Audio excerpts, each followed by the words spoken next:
नमस्कार स्टूडेंट, आपका स्वागत है आपके अपने इस YouTube channel science class and GK पर। आज हम यहाँ पे लेब स्टैंड के जो हमारी क्लासेस चल रही थी उस क्लासेस के संदर्भ में आज हम पढ़ेंगे यहाँ पे हृदय की बाहरी संरचना के बारे में पढ़ेंगे और उसके बाद में हृदय की जो आंतरिक संरचना है वो स्टार्ट करेंगे। देखो, जो हमारा टॉपिक चल रहा था, जो सीरीज चल रही थी आपके हृदय वाली, जो हमारा टॉपिक स्टार्ट किया था, तो उसमें हमने सबसे पहले आपके ब्लड के बारे में पढ़ा, ब्लड के पार्ट्स के बारे में पढ़ा, ब्लड ग्रुप के बारे में पढ़ा, एरिथ्रोब्लास्टोसिस फिटलिस क्या होता है ये हमने पढ़ा था। फिर हमने यहाँ पे ब्लड वेसल्स के बारे में पढ़ा था और आज हम इस वीडियो के अंतर्गत जानने वाले हैं यहाँ पे हृदय है, उस हृदय की पहले बाहरी संरचना पढ़ेंगे और फिर आंतरिक संरचना पढ़ेंगे। और इससे जो नेक्स्ट पार्ट होगा उसमें हम पढ़ेंगे यहाँ पे हृदय की कार्य प्रणाली, किस प्रकार से आपके हृदय आपके उसमें सिस्टोल और डायस्टोल की प्रोसेस होती है। तो नॉर्मली हम पहले स्टार्ट करते हैं यहाँ पे हृदय के बारे में, और हृदय के बारे में देखो कौन कौन सी चीज़ें ध्यान में रखनी। आज हमारा जो टॉपिक होगा वो टॉपिक होगा यहाँ पे हृदय की बाहरी संरचना। क्या रहेगा यहाँ पे? हृदय की बाहरी संरचना। हृदय की बाहरी संरचना। देखो, यहाँ से हृदय की बाहरी संरचना से रिलेटेड यहाँ पे आपको कौन कौन सी चीज़ें ध्यान में रखनी है। पहली बात तो ये ध्यान में रखना है, हृदय की बाहरी संरचना के अंदर आपको ये ध्यान में रखनी है कि हृदय का जो निर्माण होता है वो कौन सी भ्रूणीय झिल्ली के द्वारा या फिर कौन सी एम्ब्रियोनिक लेयर के द्वारा आपके निर्माण होता है। तो इसके अंदर एक पॉइंट आता है यहाँ पे कि हृदय का जो निर्माण होता है, हृदय का निर्माण मध्य जनन स्तर से होता है। मध्य जनन स्तर से होता है, मध्य जनन स्तर, जिसे हम यहाँ पे क्या कह सकते हैं, इंग्लिश में इसको कहा जाता है यहाँ पे मेसोडर्म होता है। इसे हम क्या कहते हैं यहाँ पे? मेसोडर्म। तो ध्यान में रखना, हृदय का जो निर्माण होता है वो आपके यहाँ पे मध्य जनन स्तर, जिसे हम क्या कहते हैं यहाँ पे? मेसोडर्म। इस मेसोडर्म के द्वारा यहाँ पे हृदय का निर्माण होता है। अब देखो यहाँ पे नेक्स्ट बात के अंदर हम यहाँ पे बात करेंगे आपके हृदय है, इस हृदय की स्थिति के बारे में बात करेंगे कि जो हृदय होता है ये कहाँ पे स्थित होता है। इसकी मतलब स्थिति के बारे में हमें लोकेशन इसकी पता होनी चाहिए, ठीक है। इसकी पोजीशन है वो हमें यहाँ पे पता होनी चाहिए। स्थिति, देखो स्थिति के बारे में बात करें हृदय की स्थिति, तो हृदय की स्थिति के बारे में आपको एक ही पॉइंट ध्यान में रखना है कि हृदय होता है वो आपकी वक्ष गुहा के अंदर, मैं यहाँ पे लिख देता हूँ आपको, हृदय होता है वो आपके वक्ष गुहा के अंदर, वक्ष गुहा के अंदर, ठीक है, मध्य पट,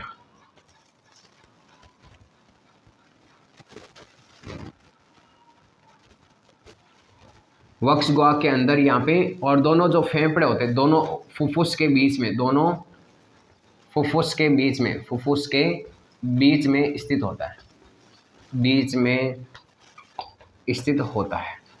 तो इसकी तो हो गई ये यहाँ पे आपकी लोकेशन हो गई कि जो आपके हृदय होता है सर ये कहाँ पे स्थित होता है, तो वक्ष गुहा के अंदर दोनों फुफ्फुस के बीच में स्थित होता है।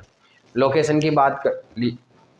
अब यहाँ पे आपको ध्यान में रखना है यहाँ पे कि जो हृदय होता है सर, इस हृदय के चारों जो आवरण पाए जाते हैं उसे हृदय उसको हम क्या कहते हैं?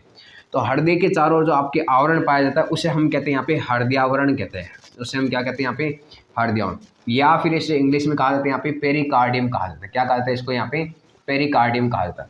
तो आपको एग्जाम के अंदर पूछे यहाँ पे कि हृदय के चारों ओर पाया जाने वाला जो आवरण होता है उस आवरण को हम क्या कहते हैं? यहाँ पे पेरिकार्डियम कहते हैं। सॉरी, हृदय के चारों पाए जाने वाला आवरण है वो आपकी कौन सा कहलाएगा? यहाँ पे पेरिकार्डियम कहलाएगा। अब देखो, इस पेरिकार्डियम के अंदर एक द्रव भरा होता है जिसे हम यहाँ पे परिहृदयावरणीय द्रव या पेरिकार्डियम, इसको फ्लूइड कहा जाता है। क्या कहा जाता है इसको? यहाँ पे पेरिकार्डियम फ्लूइड कहा जाता है। अब ये पेरिकार्डियम फ्लूइड क्या कार्य करता है सर यहाँ पे? तो पेरिकार्डियम जो फ्लूइड होता है ये क्या करता है? हृदय की जो मांसपेशियां होती है, हृदय को बाहरी आघातों से बचाने का कार्य करता है। जो हृदय होता है इस हृदय को बाहरी आघातों से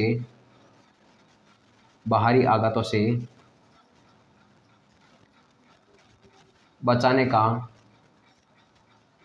कार्य करता है, ठीक है। तो ये ध्यान में रखना, हृदय को बाहरी आघातों से यहाँ पे बचाने का कार्य करता है। कौन करता है यहाँ पे? पेरिकार्डियम फ्लूइड, जो हृदय को बाहरी आघातों से बचाने का कार्य करता है। क्लियर हो गई इतनी चीज़ तो यहाँ पे। अब देखो नेक्स्ट हम इसी के संदर्भ में यहाँ पे बात करेंगे कि जो हृदय की भित्ति होती है वो आपके संयोजी ऊतकों से निर्मित होती है। किससे आपकी निर्मित होती है? यहाँ पे संयोजी ऊतकों से निर्मित होती है, तो इसमें हमें ध्यान में रखना है यहाँ पे कि हृदय की जो भित्ति होती है, हृदय की जो दीवार होती है वो आपकी 3 स्तरों से बनी होती है। हृदय की दीवार 3 स्तरों से बनी होती है, 3 स्तरों से बनी होती है। अब देखो ये 3 स्तर कौन कौन से, इन्हें हमें यहाँ पे ध्यान रखना है। एग्जाम के अंदर यहाँ पे पूछ सकता है कि हृदय के अंदर जो 3 स्तर पाए जाते हैं वो कौन कौन से हैं। उन तीनों के नाम मैं यहाँ पे आपको बता देता हूँ। सबसे पहला आपके जो बाहरी स्तर होगा, बाहरी स्तर, इसे हम कहते हैं यहाँ पे एपिकार्डियम। इसे हम क्या कहते हैं यहाँ पे? एपिकार्डियम कहा जाता है, एपिकार्डियम। फिर आपके सेकेंड नंबर होगा यहाँ पे, ध्यान में रखना, आपके भीतरी स्तर, या फिर हम इसको यहाँ पे मध्य स्तर कह सकते हैं, मध्य स्तर। और मध्य स्तर को हम कहते हैं यहाँ पे मीजोकार्डियम। क्या कहते हैं इसको हम यहाँ पे? मीजोकार्डियम कहा जाता है। और मीजोकार्डियम के बाद में थर्ड नंबर होगा यहाँ पे भीतरी स्तर, भीतरी स्तर। और इस भीतरी स्तर को हम कहते हैं यहाँ पे एंडोकार्डियम। क्या कहते हैं इसको हम यहाँ पे? एंडोकार्डियम कहा जाता है।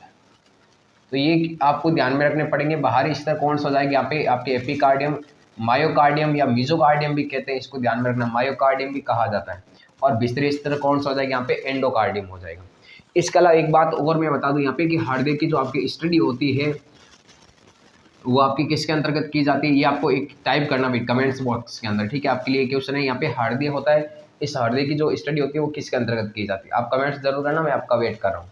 और इसके अलावा यहाँ पे ध्यान में रखना, हृदय का जो विशेषज्ञ होता है उसे हम यहाँ पे कार्डियोलॉजिस्ट कहते हैं। क्या कहते हैं उसको? हम यहाँ पे कार्डियोलॉजिस्ट कहा जाता है। तो इसी के आधार पर आपके हृदय का जो अध्ययन करने वाला वैज्ञानिक का नाम, हृदय की जो स्टडी है वो आपकी कार्डियोलॉजी के अंतर्गत की जाती है। किसके अंतर्गत की जाती है? यहाँ पे कार्डियोलॉजी के अंदर हृदय की स्टडी की जाती है। नेक्स्ट यहाँ पे हृदय से संबंधित जितनी भी बीमारियां हैं अगर उसका हमें पता लगाना है तो उसके लिए ईसीजी की जाती है। क्या की जाती है यहाँ पे? ईसीजी। ईसीजी का जो पूरा नाम होगा वो हो जाएगा यहाँ पे इलेक्ट्रोकार्डियोग्राफी, इलेक्ट्रोकार्डियोग्राफी। तो ये इलेक्ट्रोकार्डियोग्राफी क्या होती है ये भी विशेष रूप से यहाँ पे ध्यान में रखना। ईसीजी मतलब आपके हृदय से संबंधित जितनी भी बीमारियां हैं उनका पता लगाने के लिए यहाँ पे ईसीजी की जाती है, जिसे हम क्या कहते हैं यहाँ पे? इलेक्ट्रोकार्डियोग्राफी। तो ये क्वेश्चन आप जरूर यहाँ पे ध्यान में रखना। नेक्स्ट ध्यान में रखना कि हृदय की जो जितनी भी दीवारें होती है, ठीक है, आपके एपिकार्डियम, मीजोकार्डियम या मायोकार्डियम, एंडोकार्डियम, इनके अंदर आपके तंत्रिका कोशिकाएं नहीं पाई जाती, मतलब इसके अंदर तंत्रिका कोशिकाएं नहीं होती, मतलब हृदय को हम अपने कंट्रोल में नहीं रख सकते। भाई ऐसा नहीं कि आपने मन चाहा जब आपके हृदय की धड़कन दर आपने रोक ली, मन चाहा जब आपने स्टार्ट कर दी, वो सारा हम अपने कंट्रोल में नहीं रख सकते। तो इस प्रकार से ध्यान में रखना, हृदय की जितनी भी पेशें होती है वो सारी की सारी पेशें कैसी होती है? अनैच्छिक पेशें होती है, मतलब हम इसको अपने कंट्रोल में नहीं कर सकते।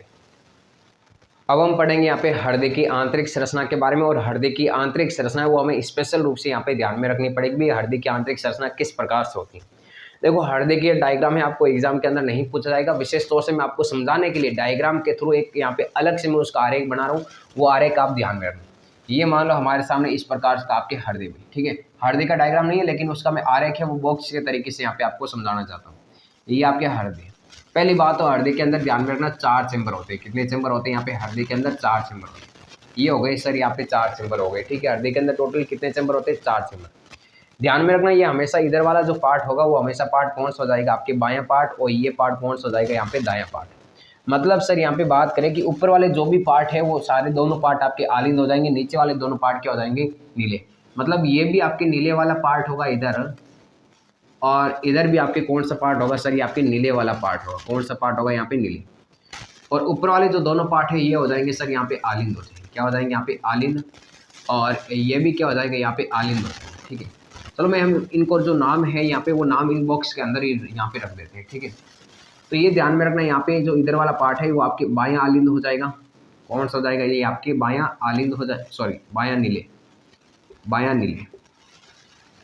और ये आपके यहाँ पे दायां नीले हो जाएगा, दायां नीले।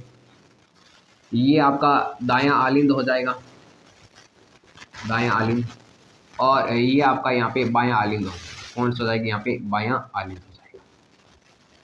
क्लियर है ना? यहाँ पे भाई ये आपके इधर वाले पार्ट दाएं और उधर वाले कौन से हो जाएंगे? बाएं। ऊपर वाले जो पार्ट है वो आलिंद और नीचे वाले पार्ट कौन से होंगे? दाएं होंगे। अब ध्यान में रखना, आलिंद और आलिंद को अलग करने वाला ये जो बीच वाला जो पट है इसे हम कहते हैं यहाँ पे आलिंद आलिंद पट कहा जाता है। इसे हम क्या कहते हैं? यहाँ पे मैं नाम लिख देता हूँ, आलिंद आलिंद पट कहा जाता है, आलिंद आलिंद पट कहा जाता है। और आलिंद और नीले को अलग करने वाला ये जो बीच में जो पट लगे हुए हैं इनको हम कहते हैं यहाँ पे आलिंद नीले पट। इसको हम क्या कहते हैं? यहाँ पे आलिंद नीले पट कहा जाता है, आलिंद नीले पट कहा जाता है। क्लियर है ना? यहाँ तक तो बात, मतलब नॉर्मली हमने अंदर की संरचना की अभी हमने बात की भी, कौन कौन से भाग होते हैं और किस प्रकार से ये पट होते हैं, वो आपस में किस प्रकार से एक दूसरे को यहाँ पे डिवाइड करते हैं। अब इसी के नेक्स्ट देखो, यहाँ पे सबसे पहले हम लेते हैं यहाँ पे हमारी बॉडी। ये लो भाई हमारी यहाँ पे बॉडी है, ठीक है, ये हमारा शरीर है। और यहाँ पे हम बना देते हैं आपके लंग्स। क्या बना देते हैं? यहाँ पे लंग्स। सारी प्रोसेस एकदम क्लियर हो जाएगी। लंग्स, सबसे पहले देखना यहाँ पे कि हमारी बॉडी में से जो भी आपके इम्प्योर ब्लड होगा, एक मैं नाम लूंगा भाई आपके इम्प्योर ब्लड। इम्प्योर का ब्लड का मतलब अशुद्ध रक्त। अशुद्ध रक्त का मतलब आप समझ जाना कि ब्लड के अंदर यहाँ पे क्या है सर, CO2 प्लस ब्लड है। मतलब ब्लड के अंदर क्या होगी यहाँ पे CO2। एक तो आप ये टर्म्स यहाँ पे याद रखना भाई, इस टर्म्स का मैं ज़्यादा यूज़ करूँगा। एक मैं टर्म्स यूज़ करूँगा यहाँ पे आपके शुद्ध रक्त। कौन से टर्म्स का यूज़ करूँगा, आपके शुद्ध रक्त। शुद्ध रक्त का मतलब हो जाएगा मेरे सामने कि जो ब्लड है उस ब्लड के अंदर क्या मिली हुई आपके O2 प्लस ब्लड, मतलब ऑक्सीजनेटेड रक्त हो जाएगा। मतलब ऑक्सीजनेटेड रक्त या आपके वी ऑक्सीजन यहाँ पे रक्त हो जाएगा। तो सबसे पहले हमारी जो बॉडी होती है, इस बॉडी में से जो आपकी इम्प्योर ब्लड होगा, इस बॉडी में से जो आपकी इम्प्योर ब्लड होगा, वो इम्प्योर ब्लड आएगा सबसे पहले आपके कौन से पार्ट के अंदर, दाएं पार्ट के, दाएं आलिंद के अंदर आएगा। और ये दाएं आलिंद के अंदर लाने का जो कार्य करेगा वो करेगा यहाँ पे एक तो ऊपरी भाग की महाशिरा, और एक आपके हो जाएगी यहाँ पे निम्न महाशिरा। एक तो आपकी निम्न महाशिरा और एक कौन सा जाएगी यहाँ पे ऊपरी भाग की महाशिरा। ये निम्न और ऊपरी भाग की महाशिरा का मतलब क्या होता है, ऊपरी भाग की जो महाशिरा होती है वो हमारे यहाँ पे हृदय के ऊपर वाले जितने भी पार्ट होते हैं, ब्रेन हो गया, आपके आइज वगैरह हो गया यहाँ पे, ठीक है, हाथ हो गई, इनमें से आपके इम्प्योर ब्लड को लाने का जो कार्य करती है वो आपकी ऊपरी महाशिरा करती है, जिसे हम कहते हैं सुपीरियर वेना कावा। जबकि जो आपके निम्न महाशिरा, जिसे हम इंग्लिश में कहते हैं इन्फीरियर वेना कावा, ये है हमारे हृदय के नीचे वाले जो हाथ हो गए, इनमें से आपके इम्प्योर ब्लड को क्या करती है, आपके दाएं आलिंद के अंदर लाने का कार्य करती है। कौन सा ब्लड आएगा सर, यहाँ पे इम्प्योर ब्लड आएगा। कौन सा आएगा यहाँ पे, इम्प्योर ब्लड आएगा। इम्प्योर ब्लड का मतलब अशुद्ध रक्त आएगा। क्लियर है ना यहाँ तक, तो अशुद्ध रक्त आएगा। अब ध्यान में रखना, यह अशुद्ध रक्त दाएं आलिंद के अंदर आएगा, तो दाएं आलिंद से यह अशुद्ध रक्त आपकी यहाँ पे एक कपाट पाए जाते हैं, ठीक है, और इन कपाट को हम कहते हैं यहाँ पे त्रिवलनी कपाट। ये कौन से होते हैं यहाँ पे, त्रिवलनी कपाट, जिसे हम ट्राइकप्सिड वॉल कहते हैं, त्रिवलनी कपाट। तो त्रिवलनी कपाटों के द्वारा, मतलब जैसे इसमें ब्लड आएगा, ब्लड भरेगा, तो ये त्रिवलनी कपाट के ऊपर प्रेशर लगेगा, तो प्रेशर लगने के कारण जो ब्लड होगा वो दाएं आलिंद से दाएं नीले के अंदर आएगा। कहाँ पे आ जाएगा, दाएं नीले के अंदर। अभी जो ब्लड आया दाएं नीले के अंदर, वो कौन सा आपके इम्प्योर ब्लड है सर, कौन सा ब्लड है यहाँ पे, इम्प्योर ब्लड। ये लो सर इम्प्योर ब्लड। अब क्या होगा यहाँ पे कि दाएं नीले के अंदर जैसे आपकी यहाँ पे संकुचन की प्रोसेस होगी, सिस्टोल की प्रोसेस, तो जो ब्लड होगा वो ब्लड आपकी यहाँ पे एक नलिका के माध्यम से, एक नलिका के माध्यम से यहाँ पे लंग्स के पास चला जाएगा। किसके पास चला जाएगा, यहाँ पे लंग्स के पास चला जाएगा। तो लंग्स के पास इस ब्लड को ले जाने का कार्य करेगा कौन, इसे कार्य करेगा यहाँ पे ध्यान में रखना, pulmonary artery. Pulmonary ARTERY, pulmonary artery. इस पल्मोनरी आर्टरी को हम कहते हैं यहाँ पे फुफ्फुसीय धमनी। क्या कहते हैं इसको हम यहाँ पे, फुफ्फुसीय धमनी। तो ये फुफ्फुसीय धमनी क्या करती है, अशुद्ध रक्त को अब कहाँ पे लेके जाती है, आपके लंग्स के पास। कहाँ पर लेके जाती है, यहाँ पे लंग्स के पास। ये बात तो क्लियर हो गई ना यहाँ पे। अब जैसे यहाँ पे लंग्स के पास आपके इम्प्योर ब्लड गया, तो इम्प्योर ब्लड जाने के बाद हमें पता है कि जो लंग्स होता है इसमें हम यहाँ पे रेस्पिरेशन की प्रोसेस के द्वारा ऑक्सीजन गैस अंदर लेते हैं और CO2 गैस यहाँ से बाहर निकाली जाती है। तो यहाँ पे इम्प्योर ब्लड आया, इम्प्योर ब्लड के अंदर है क्या सर, CO2 है। ये CO2 आपके लंग्स के अंदर भेज दी जाती है और लंग्स से आपके जो O2 होती है वो आपके ब्लड के अंदर मिल जाएगी। तो यहाँ पे आपके जो ब्लड होगा, ये low blood plus O2, blood क्या हो गया, एकदम शुद्ध हो गया। अब ये जो आपके शुद्ध ब्लड है, मतलब जो प्योर ब्लड का मतलब आपके ब्लड के साथ में क्या मिल गई, ऑक्सीजन। ये जो आपके ब्लड है ये आपके डायरेक्ट जाएगा यहाँ पे बाएं आलिंद के अंदर। किसके अंदर जाएगा, यहाँ पे बाएं आलिंद के अंदर ये ब्लड जाएगा। तो बाएं आलिंद के अंदर ये आपके ब्लड ले जाने का कार्य यहाँ पे कर रहा है। अब ये बाएं आलिंद के अंदर इस ब्लड को ले जाने का जो कार्य करेगी वो कौन करेगी भाई, तो बाएं आलिंद के अंदर इस ब्लड को, शुद्ध ब्लड को ले जाने का जो कार्य है वो आपके ध्यान में रखना एक विशेष प्रकार की नलिका के द्वारा किया जाता है, और इसको हम कहते हैं यहाँ पे फुफ्फुसीय, और इसको हम कहते हैं यहाँ पे फुफ्फुसीय शिरा। इसको हम क्या कहते हैं यहाँ पे, फुफ्फुसीय शिरा। देखो यहाँ पे फुफ्फुसीय धमनी अलग है और फुफ्फुसीय शिरा अलग है। दोनों चीज़ों को आप विशेष तौर से यहाँ पे ध्यान में रखना कि फुफ्फुसीय शिरा और फुफ्फुसीय धमनी क्या कार्य करती है। तो दोनों के अंदर देखो यहाँ पे फुफ्फुसीय धमनी हो जाएगी, वो तो आपके इम्प्योर ब्लड को लंग्स के पास लाने का कार्य है, जबकि जो फुफ्फुसीय शिरा होगी ये क्या कार्य करेगी, लंग्स से आपकी प्योर ब्लड को कहाँ पे लेके जाने का कार्य करेगी, बाएं आलिंद के अंदर लेके जाने का कार्य करेगी। अब जैसे यहाँ पे आपके प्योर ब्लड आ गया इस बाएं आलिंद के अंदर,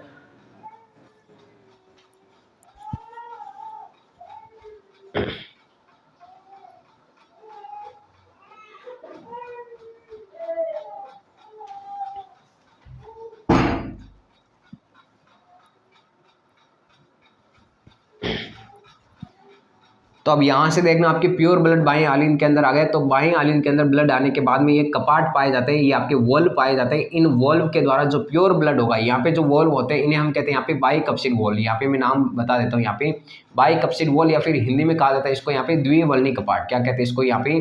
द्विवल्नी कपाट। तो इन द्विवल्नी कपाट के द्वारा जो ब्लड होगा वो आपके बाएं नीले के अंदर आता है। बाएं नीले के अंदर जैसे सिस्टोल की प्रोसेस होगी, तो सिस्टोल की प्रोसेस के द्वारा ये जो आपके ब्लड है वो आपके वापस बॉडी के अंदर भेज दिया जाएगा, क्योंकि एकदम प्योर हो गया ब्लड, क्योंकि प्योर आपकी जो ब्लड है वो बॉडी के अंदर वापस ट्रांसफर कर दिया जाता है। तो इस प्योर ब्लड को बॉडी के अंदर भेजने का जो कार्य है वो आपकी महाधमनी के द्वारा किया जाता है। कौन सी धमनी के द्वारा किया जाता है? महाधमनी के द्वारा किया जाता है, जिसे हम यहाँ पे इंग्लिश में कहते हैं एवोर्टा। क्या कहा जाता है इसको? यहाँ पे एवोर्टा।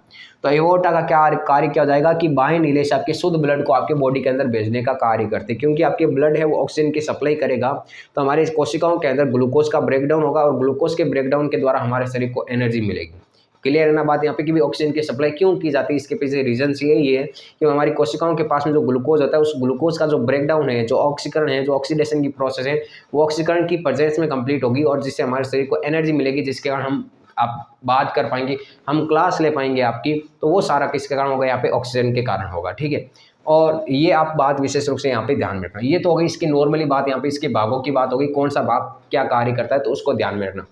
अब नेक्स्ट बात यहाँ पे ध्यान में रखना कि हमारे सामने यहाँ पे एक तो ये आपकी जो महाधमनी है, इस महाधमनी के अंदर यहाँ पे एक अर्धचंद्राकार कपाट पाया जाता है।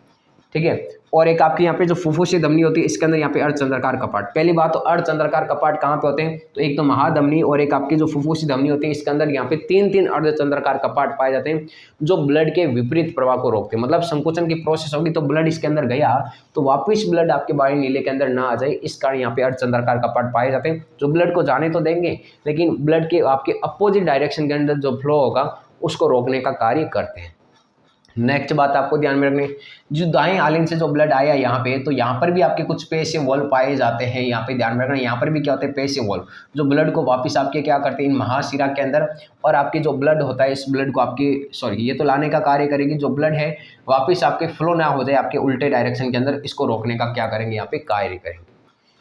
अब यहाँ पे देखो भाई, एक बार यहाँ पे ध्यान में रखना कि हमारी बॉडी के अंदर प्योर ब्लड को भेजना है। ये आपकी जो ब्लड जाएगा यहाँ से, ये कौन सा ब्लड जाएगा? आपके O2+ ब्लड जाएगा। कौन सा जाएगा? O2+ blood. तो इस आपके प्योर ब्लड को जो भेजने का कार्य है वो आपके हृदय में से अगर एक बार यहाँ पे प्योर ब्लड भेजा जाएगा तो इस हार्ट में से ब्लड को 2 बार गुजरना पड़ता है। कैसे सर? ये ब्लड आया यहाँ से और यहाँ से शरीर बॉडी में से हार्ट में से बाहर निकल गया, वापस आपके हार्ट में आया और हार्ट से ये आपके वापस बाहर निकल गया। मतलब प्योर ब्लड को बॉडी के अंदर एक बार अगर ट्रांसफ़र करना है तो इसको हार्ट में से 2 बार गुजरना पड़ेगा। कितनी बार? 2 बार। इस कारण हमारे हार्ट के अंदर से आपके ब्लड 2 बार गुजरता है, तो इसे हम कहते हैं यहाँ पे डबल सर्कुलेटरी सिस्टम। क्या कहते हैं हम इसे? यहाँ पे डबल सर्कुलेटरी सिस्टम कहा जाता है। डबल सर्कुलेटरी सिस्टम कहा जाता है। अब देखो यहाँ पे जो ब्लड कैसे आया, कहाँ पे गया, तो सारी प्रोसेस एक बार मैं वापस बता देता हूँ। बॉडी में से जो आपके इम्प्योर ब्लड था ऊपरी महाशिरा और निम्न महाशिरा के द्वारा दाएं आलिन के अंदर, दाएं आलिन से आपके त्रिवर्णी कपाटों के द्वारा ये ब्लड आपके दाएं नीले में आया। दाएं नीले से आपके इम्प्योर ब्लड है ये फुफ्फुसी धमनी के द्वारा लंग्स के पास पहुंचाया गया। लंग्स के अंदर यहाँ पे O2 और CO2 का आपके विनिमय हुआ। किसके द्वारा? विसरण क्रिया के द्वारा। ठीक है, डिफ्यूजन के द्वारा। ध्यान में रखना, विसरण क्रिया के द्वारा ये गैसों का आदान प्रदान होता है, एग्जाम के अंदर पूछ सकता है। तो विसरण क्रिया के द्वारा यहाँ पे O2 और CO2 का आदान प्रदान हुआ, ट्रांसपोर्ट हुआ, जिसके कारण ये ब्लड जैसे प्योर हो गया तो फुफ्फुसी शिरा इसको आपकी बाएं आलिन के अंदर पहुंचाने का कार्य करते हैं। बाएं आलिन से ये आपकी जो प्योर ब्लड है वो बाएं नीले के अंदर आता है। किसके द्वारा? द्विवल्नी कपाटों के द्वारा। और फिर महाधमनी के द्वारा आपके इस ब्लड को कहाँ पे भेज दिया जाता है? आपकी बॉडी के अंदर ट्रांसफर कर दिया जाता है। ये बात तो क्लियर हो गई। तो ये हमने पढ़ा यहाँ पे आपके हृदय की आंतरिक संरचना के बारे में। किसके बारे में पढ़ा? यहाँ पे हृदय की आंतरिक संरचना के बारे में। यहाँ तक हमने भाई कंप्लीट कर लिया। अब इसके बाद में आती है आपके हृदय की कार्य प्रणाली। तो हृदय की कार्य प्रणाली के अंदर हृदय किस प्रकार सिस्टोल की प्रोसेस करता है, किस प्रकार डायस्टोल होगा, क्या ये हृदय अपने आप ही सिस्टोल डायस्टोल होता है या फिर इसके लिए कुछ अलग से कारक होते हैं, कुछ फैक्टर होते हैं, तो उनको हम समझेंगे आपकी नेक्स्ट वीडियो के अंतर्गत। अगर ये वीडियो आपको अच्छा लगा है तो वीडियो को लाइक करना, वीडियो को नीचे कमेंट्स ज़रूर करना और इसके अलावा चैनल को सब्सक्राइब ज़रूर करना। मिलते हैं वापस एक नेक्स्ट वीडियो के साथ में।